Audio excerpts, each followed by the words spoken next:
He's totally lucid. The morphine was hours before. Before he tells us the story, he's asking me, under what conditions would I be administering more medicine?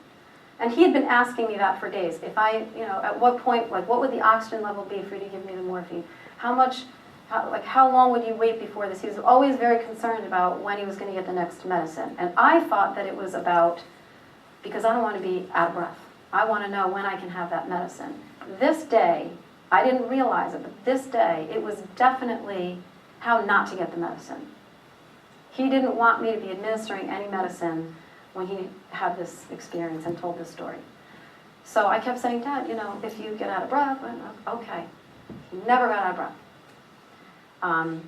He started with chapter 2, and it started with, chapter 1 was all about God and sin. Chapter 2, God was there, Jesus was there, Jesus did all the talking this time.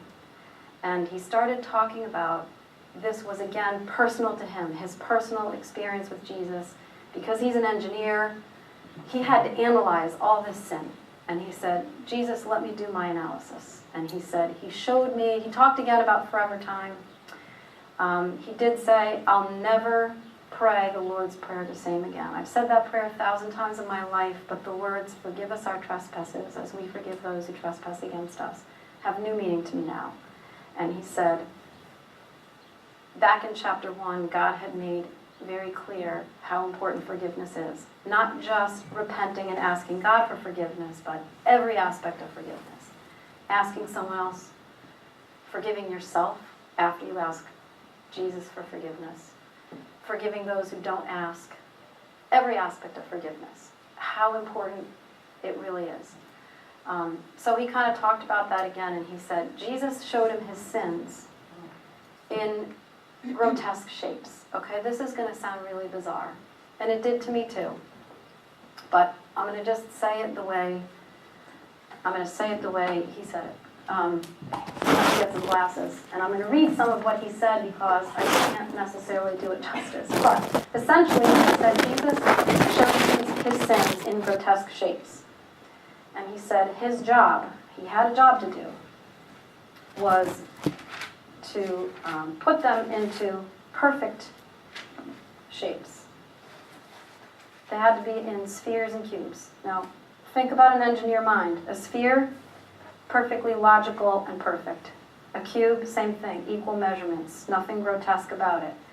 So if the sin is a grotesque shape, his job was to make them into perfect shapes and wrap them up in brown paper.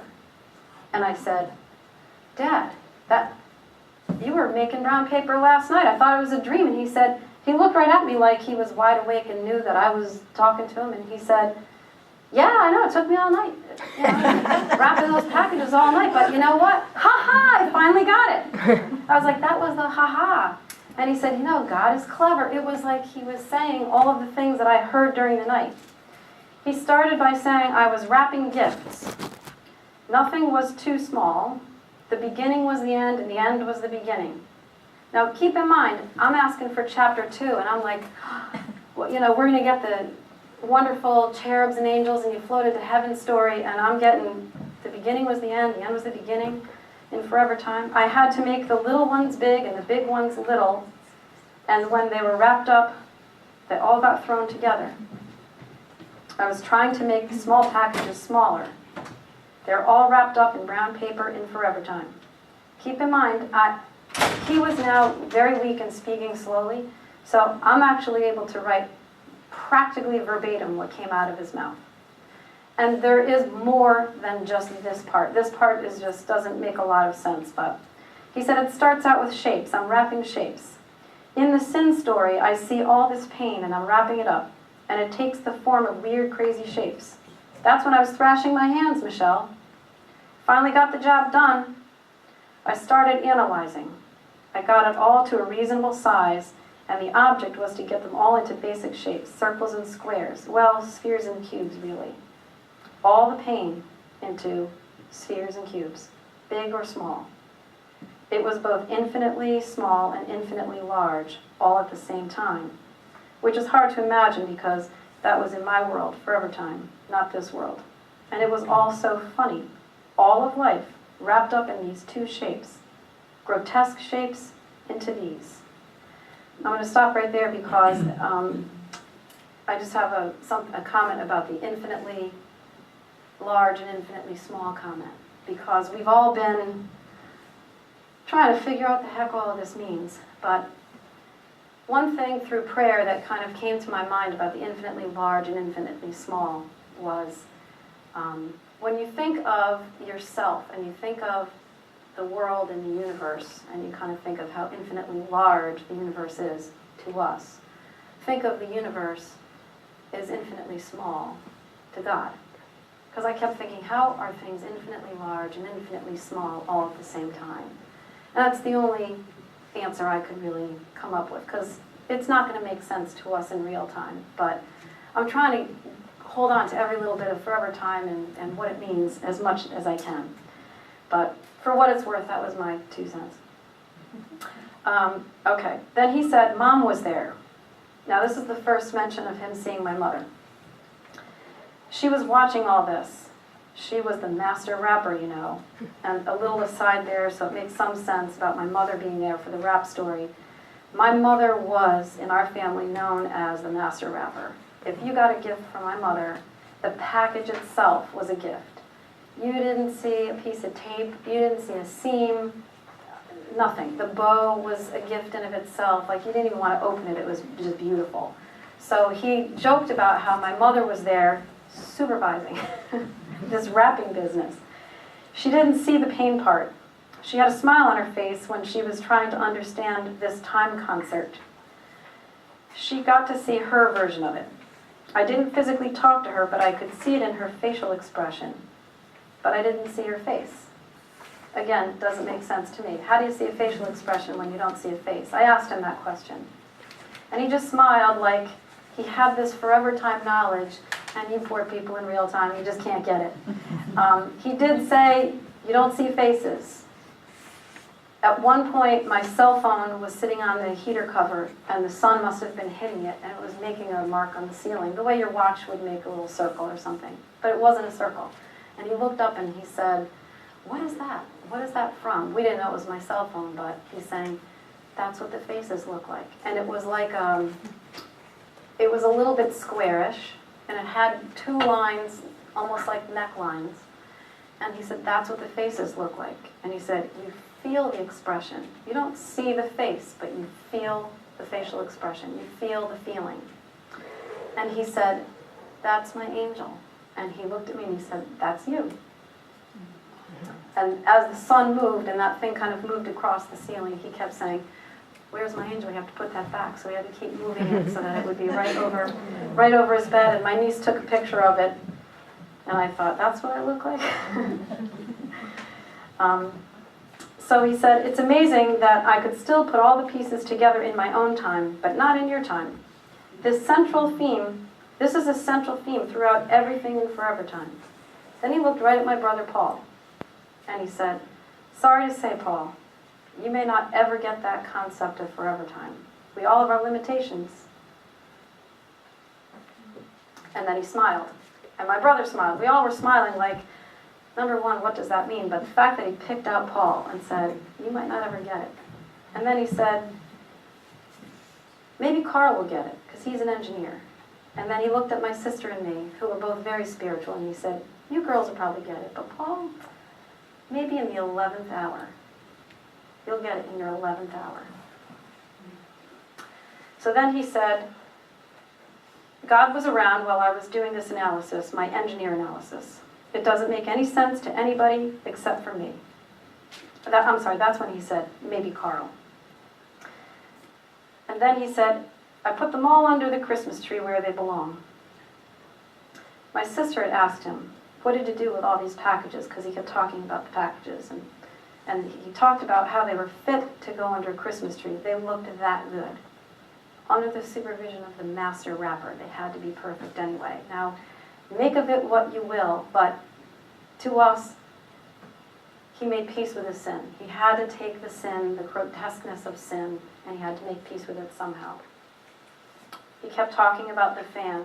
I'm going to skip the whole paragraph. Big conversation about the fan. The bridge between your time and Forever Time. Forever time always exists in a person who is dying, always.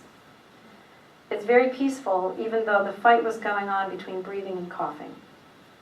He was now he was not struggling, he was not in pain, but I distinctly remember there were those he would have to take moments where he had a little difficulty breathing enough to catch his breath, but he kept saying it doesn't matter what the fight is, it's very peaceful. God was sitting in the back of the room and had me witness all of this. You begin to appreciate how forever time, your time, and these Christmas wrappings all tied together. And I mean, while I'm writing, and as I'm writing, I'm thinking, you might appreciate it, but I don't get it. I just don't get it. That's the mystery of life that you'll have to unravel. I paid my respects to everybody, the people in pain, to God, and to you guys. Lots of emotion were running around. In God's world, he can take the imperfect and make it perfect like packages under a Christmas tree. We're all different and perceive the world differently. God let me babble on and on. He answered all my questions. I paid my respects to people in pain by wrapping up their pain into perfect packages of cubes and spheres. Mom, that's when he said, he looked across the room and he said, oh, Mom is here. She's in the back of the room. And he kind of went like this. He called her Momsy. He said, oh, hi, Momsy. And he said, she's saying, here I am. And he said, but she's waving. He said, I don't know if she's waving hello or goodbye, because it's not her call. So this is now Friday morning, and he died Friday night. But yeah. When's it all fits together saying come in? That was probably throughout. He did say several times throughout these 3 days, it all fits together. It all fits together. Now, we've got a lot of confusion about some of the things that he's been saying, but he kept saying it all fits together. Months later, and lots of unraveling of details and conversation among all the family members who are present, it does all fit together, particularly the Paul piece. So now this is Friday morning. He kind of, now the phone is ringing, the busyness of the day begins, the hospice nurse is on her way, and someone came to fix the furnace, or I don't know what, but people are kind of in and out of the room now, and but we're all just kind of sitting there like, really? That was chapter 2? That's what we were hanging on? Still kind of, and he's just smiling, very much at peace, and we got him some water because he was very, very dry, and he said, no, I don't want to screw this up. And I said, Dad, you're not going to screw anything up. And he did not even want to take a sip of water. And he said, Jesus didn't take a drink. And he, now, from that moment on, it is all about Jesus. The rest of the day. He had Oxygen, what do you call that thing? Nasal cannula. The nasal cannula in his nose for the oxygen. And he said, do I still have this? He said, take this off. Now, I could not make it without oxygen. But he did say that morning, I'm not going to be able to tell the grandchildren. You're going to have to, that's up to you guys, you're going to have to tell them. I'm not going to be able to see Carl. He never said, I'm going today, but he knew it. And he started talking that way. You guys will have to fill Carl in. He looked at me and he said, your kids are the youngest, I'm going to leave it up to you when you decide to tell them. They may not get it, it may not mean anything to them, but it's now up to you guys to tell everybody and to share. So we take the oxygen out, and many times, it would dry your nose out. So he wanted to know, is there blood on there? And I said, no, Dad, it's fine. There's no blood. And he said, oh, okay, not yet. Remember that. Not yet. So we take that off. So now he's on no medicine, no food, no water, no oxygen. And he went all day talking with nothing. Never needed morphine. Never got short of breath, never got tired of telling us about God. So his nurse was on the way, and I said, Dad, Jenny, his hospice nurse, I said, Jenny is coming, and I just said, I was sitting right next to him. I said, what do you say we give him a day off? She's going to take his blood pressure, and, he's going. We know he's going. He says, yeah, we'll give it a day off. So she arrives, and now, at this point, before she came, we're sitting around, and, a lot of I love yous, a lot of all of the last day with your dad conversations you can imagine, which I don't need to tell you about, you can imagine. But now we're kind of taught, we refer to this section as story time. There's a little remember when, we'd reminisce about something, and we would have a nice smile about a good memory, and remember this, okay, yes. So then Jenny comes, the hospice nurse, and he just loved her. He lit up, Jenny! So she came in, how you doing, Hines? I'm doing great. How you doing? Like, that's how my father was every day of his life. I mean, here he is dying. His lips and his tongue is sticking to the roof of his mouth. He's so dry. And he's talking slow. He's, down to 100 pounds probably. He's like, I'm doing great. Big smile on his face. So they're having this conversation, and she can see that he's dry, and she's saying, why don't we get you some water? And he says, nope, I'm not doing anything to screw this up. And she's saying, you're not going to screw it up. There's nothing you can do to screw this up. You need to be comfortable. And he said, Jesus didn't take a drink. So she now sits. He says, we're going to give you the day off. You don't need to do anything. Now, keep in mind, my father is, he's not attached to anything except a catheter. He's got a catheter in. One other detail, and these are the private moments that you probably feel you don't need to know, but I feel it's part of the story. So I asked my father before he passed if it was okay to share his story, so I have his permission. During the night, he had gotten up at one point. He wanted to sit on the commode. I was very nervous about the whole commotion of getting him onto the commode. But he did it, and while he was up, he had the Johnny on. It was getting all twisted and tangled, and he said, just take it off. I've been caring for him, so none of this is weird to me, okay? So he has the Johnny off, and then I have to get him back in bed. He wants it on now, jacket style, opening in the front, because he can't regulate his temperature. He's hot, he's cold, he's throwing it off and throwing it off. So he's now in bed. He's got the Johnny open in the front and the sheet up to about here. He kept it up, I would say he kept the sheet up while the nurse was there, but he's now only attached by a catheter to anything. So we're having this conversation, we're doing story time, and Jenny sits in the far corner of the room in a chair, and she opens up her computer, and she's clicking away on her computer. My dad's laying in bed, she's over here. And we're all talking, and he says, Jenny, what are you doing over there? Are you working your schedule or something, or joking around? They had a very good relationship. And she said, no, I'm just doing some charting. He says, well, I don't know what you're doing, but I just see all those green dots all over your computer screen, which is the back of the screen to my father. I see all those green dots. And she's like, you do, huh? She flips it around, and it's got all information with green dots everywhere. So she kind of looks at us like, she's a hospice nurse. I'm sure she's seen this stuff before. She looks at us kind of like, they'll do that when they're dying, kind of that kind of a look. Meanwhile, I'm thinking, if you only knew what we've been hearing. So I looked at my father and I said, Dad, I was sitting right near his head. And I said, can you see everything going on in this room? And he looked at me and he raised his eyebrows and he said, yes, I can. And then Jenny said something to him. She said, what, do you know everything? Just teasing him. And he said, I do right now. And he had like that look on his face, like it was real. So she kind of does her thing. She comes over and feels his forehead and all this stuff. And he said, oh, I'm fine, Jenny, I'm fine.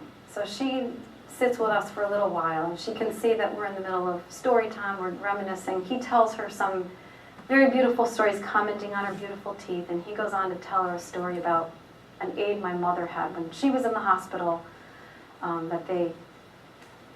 dying wish was she had no teeth, and her dying wish was to give her a smile. And they did that, and they've been friends ever since. And so he's sharing this story, and she can see that he was a little bit of a marshmallow. He would get teary-eyed, over little things, especially talking about my mom. And so Jenny is saying, I'm going to leave you guys alone. I'll see you on Monday, Hines. He says, no, you won't. I won't be here Monday. So she's like, we'll see about that, So she leaves.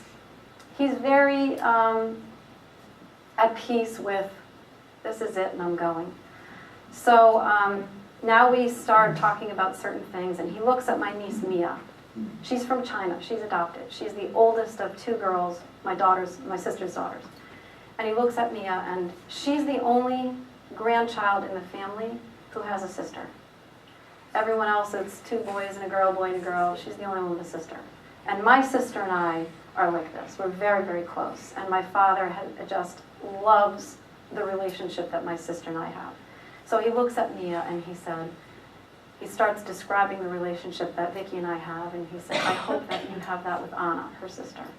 And just how special it is, and how lucky you are, and how lucky we are that you're part of our family, because they were adopted. Both of them were adopted from China. They're not biological sisters. So he's talking about the incredible act of love on the part of your parents to come all the way to China and to bring you home and bring you a part of this family, and just gushing about her being a part of the family and have a great relationship with your sister. Mia's like, tears are just streaming down her face.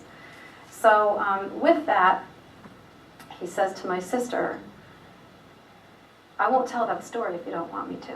And none of us really knew exactly what was going on with the other until the end of the day when we talked about it. But my father was reading our thoughts. You would think something and he would answer you.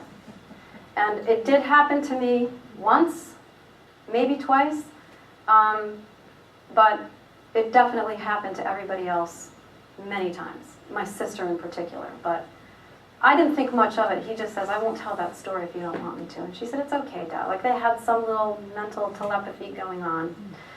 Before this story occurs, though, I do have to tell one other little detail.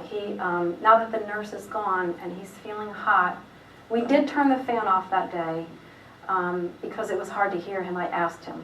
And he said, okay, well, now I'll know that real time, there is no fan in real time. Like, he just needed to know. So we had nothing on, but now it's starting to get kind of hot in the room. So he's taking, Johnny is open. He's taking the sheet off. Now there is Grandpa with a catheter on. We don't care, but there's my 18-year-old niece who I'm sure has never seen Grandpa like this before. So he asked to have do I still have this catheter? Please take the catheter out, which we don't know how to do. We had to call the nurse, but we did it. We got the catheter out. Jesus wasn't attached to anything. Throughout the day, he keeps making these comments about Jesus didn't take a drink, Jesus wasn't attached to anything, Jesus didn't have any clothes on. We all see Jesus on the crucifix with something, but that's for us. The truth is, he really was naked on the cross.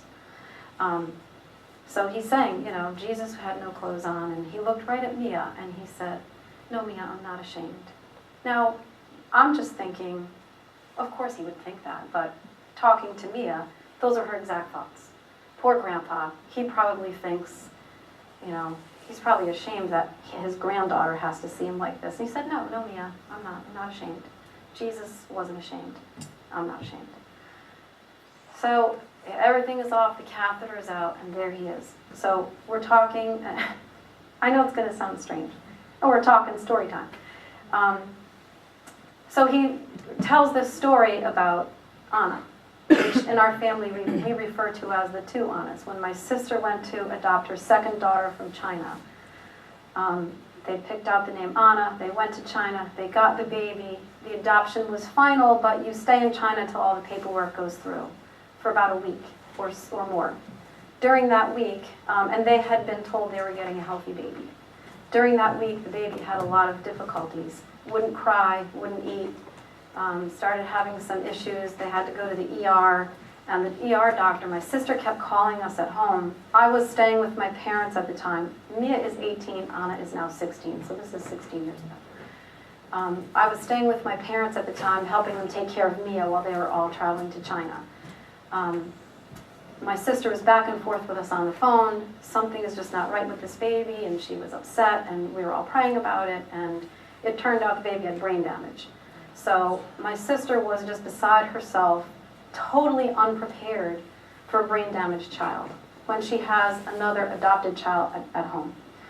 Did not know what to do.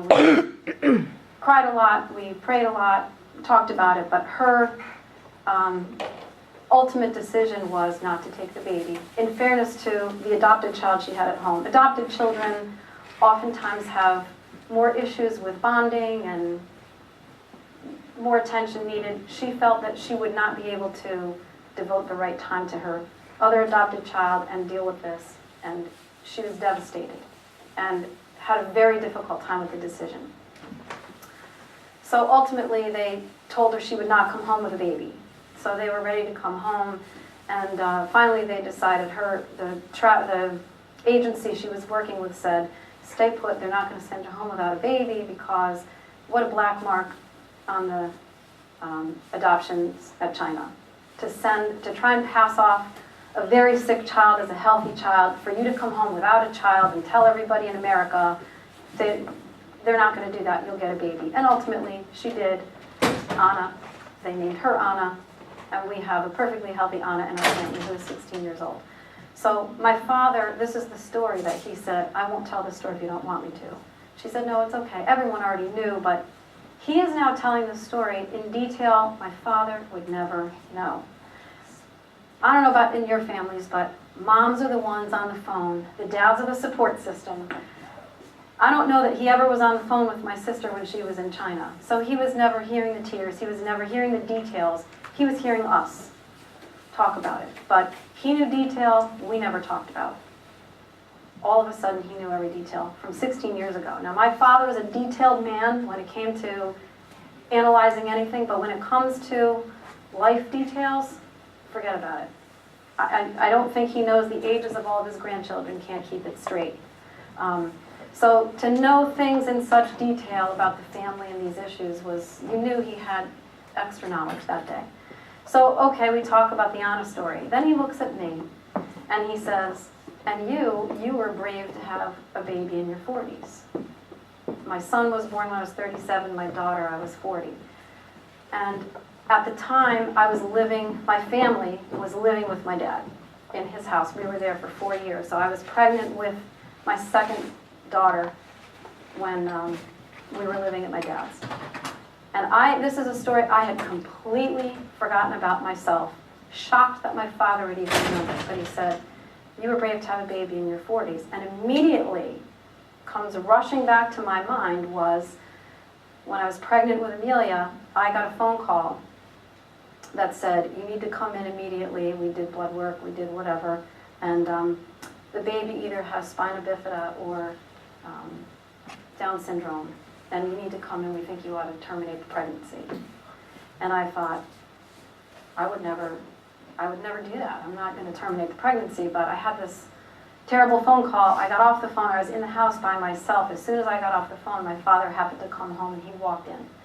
Must have seen me white as a sheet or something, I don't know, and said, what's wrong? And I just burst into tears, and I told him about the phone call, and I said, I don't know why they would ask me to do that. I would never do that. And I said, you know what, I'm just not even going to worry about it. Now, I have a perfectly healthy daughter who didn't have Down syndrome or spina bifida, and I have forgotten about that phone call and that story. It would never be thought of again. Shocked that my father would think of it. Shocked that he would even know in his mind I was 40 when I was pregnant. So again, the details that he knew that day, he did know everything that day. So for him to say, you were brave when you were having a baby in your 40s, this was just another story in story time, or so we thought. So now, this is the point where my sister starts, she had some very unusual experiences that day. She started having visions. Never had visions before. We're not talking about anyone any different than you and me. She and I are very close. She's never had a vision in her life, but she started having visions that day. And God was speaking to her and speaking to her loud and clear. And one thing that God was saying to her was, he pointed out those two stories to her. And he said, you made the wrong choice. And you both were faced with the same decision. You made the wrong choice. She made the right one. We were both faced with a child, potentially, that would be special needs. And she said no, and I said yes. Neither one of us ever thought of it that way, but that's what God pointed out to her. And he said, I gave you a healthy baby, but it would have been okay if you just trusted me. Why didn't you trust me? So with that, I have no idea these things are taking place going on in her mind, but this is all part of the day. So now as the day goes on, he starts talking to my brother about his family and his children and all these different stories. But then he starts saying things that no one really completely understands. 3 strikes. No one's going to prison. None of it's making sense to us. Not making much of it. Phone rings, the doorbell rings, I don't know what. My sister leaves the room. My brother had to take a phone call or something. Mia and I are by ourselves in the room, and my father wants to know, is there a crucifix around? Now, my father had a crucifix on his bedroom wall his whole life, about this big, right by the light switch. I said, yeah, Dad, there's one right there. He said, can you get that? And I said, okay. So now, keep in mind, I kept pulling the sheet up, he kept pulling the sheet down. I kept pulling it up, he's pulling it down. So he's got nothing on. And he says, can you bring it over and put it right on my chest, in the right direction? I'm starting to think, okay, whatever. Whatever Dad wants at this point. Dad is on his way out, whatever Dad wants. So I put the crucifix on his chest right here. Thank you, Michelle, thank you. So we're talking, and then he says, move the tray table, move that tray table. Oh, now, mind you, we're all of us, 4 of us, are all sitting around, one is on one side, we're holding hands, we're all sweaty, it's hot, it's August, the fan is off. He basically said at this point, you need to let go.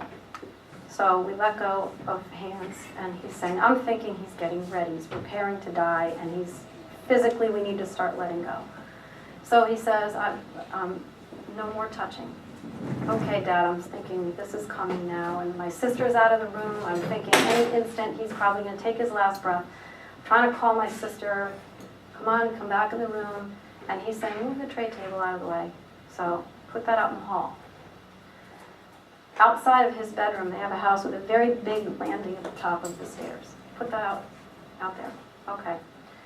Then he wants the bed rail down. And I said, well, Dad, I went through this with my mother. Sometimes they get very agitated. They told us, keep the bed rails up. I said, Dad, that's to make sure you don't fall out of bed. And he's like, well, maybe that's the way this is supposed to go. Maybe I'm supposed to fall. It was clear to us that he didn't know what was happening next, but he was being extremely obedient to whatever God told him to do. And he was talking to God. Okay, God, you would hear that throughout the day. I'll do that. Okay. So then he tells me to take the chairs, put them in the hall, put the chairs in the hall. And not thinking anything, I don't even know who moved the chairs in the hallway, but the chairs are now in the hallway lined up for later. No one realized, but so the bed rail goes down, and my sister is still not in the room, and then my father does this in bed. This arm goes out, this arm goes out, and his feet cross like this. And I'm thinking, what is he doing? What is he doing? He's sprawled out exactly like he's on the cross, and he's now quoting scripture. And he is talking about all the scripture leading up to Jesus' crucifixion. He's talking in a very low voice.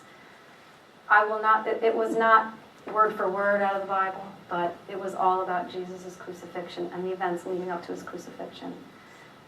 Prior to this, I'm sorry I'm jumping around, but details are coming back to me. Prior to this, he did say, okay, God, I choose to suffer. I distinctly remember hearing him say, I choose to suffer. Not understanding what is he talking about. And then we see this. He's sprawled out like he's on the cross. My sister now comes in, kind of like, she didn't see that, he's got a crucifix on, he's sprawled out, he's got no clothes on, and he's sprawled out like he's on the cross. And he started talking about blood and the blood flow. And he wanted to be flat. We had his bed propped up because he had trouble breathing, but he wanted to be flat because Jesus was flat. And I said, Dad, you're going to have difficulty breathing if we flatten the bed. That's okay, Jesus was flat. But he finally did agree to be on a little bit of an angle. Then he kept saying, there's no more touching. You can't touch me. And you have to get to the foot of the bed. So the 4 of us are now down at the foot of the bed, and my father is saying, my sister now has another vision. And I think my father's about to die, and my sister starts, I have no idea she's having visions. But she starts now, she's getting a little bit of a high-pitched voice, and she's saying, oh my gosh, everyone get on your knees. We are about to witness a miracle. There's going to be a miracle in this room. Get on your knees and pray to God. And we're in the presence, I don't know, I can't remember if she said we're in the presence of Jesus or he's about to be cleansed, something like that. But and then she starts crying, saying, I can't do this, I can't do this. I think she's just upset because my father's about to take his last breath. I put my arm around her and I said, Vic, it's okay. He's going to be with Jesus. You can do this. It's okay. I can't do this. I can't do this. My father says to my sister, so you're the chosen one. He said, everyone else needs to leave the room. You need to leave me alone with Vicki.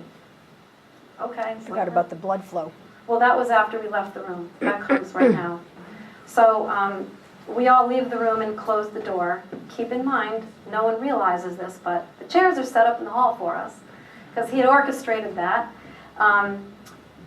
So they closed the door, and my sister told me later that the first thing he talked about was they had to get the angle just right of the bed, and she had to help him get his arms in the right position. One arm had to be above his heart, and the other had to be below and hanging off the bed for proper blood flow. All of this talk about blood and blood flow. I'm now in the hallway with my two unbelievers, my brother and my niece. And there's no chair for me, so I'm standing, and they're in the chairs, kind of like I'm preaching to them. The Holy Spirit came over me. Words are coming out of my mouth that I would never, as the younger sister, say to my older brother. I wasn't like this or anything, but I start talking about, taking the opportunity to talk about our faith, and I'm saying, this is for you. This is for the two of you. There's no mistake that there's nobody here. Carl's not here. The nurse isn't here. The priest isn't here. The doorbell hasn't rung. There's nobody here but the two of you. Vicki and I were here every day. We're supposed to be here, but the two of you are here. And this is for you. So I start talking to them about what my faith means to me, what it means in my life. If you think about those difficult, dark days you have in your own life, and how you wouldn't be able to get through them unless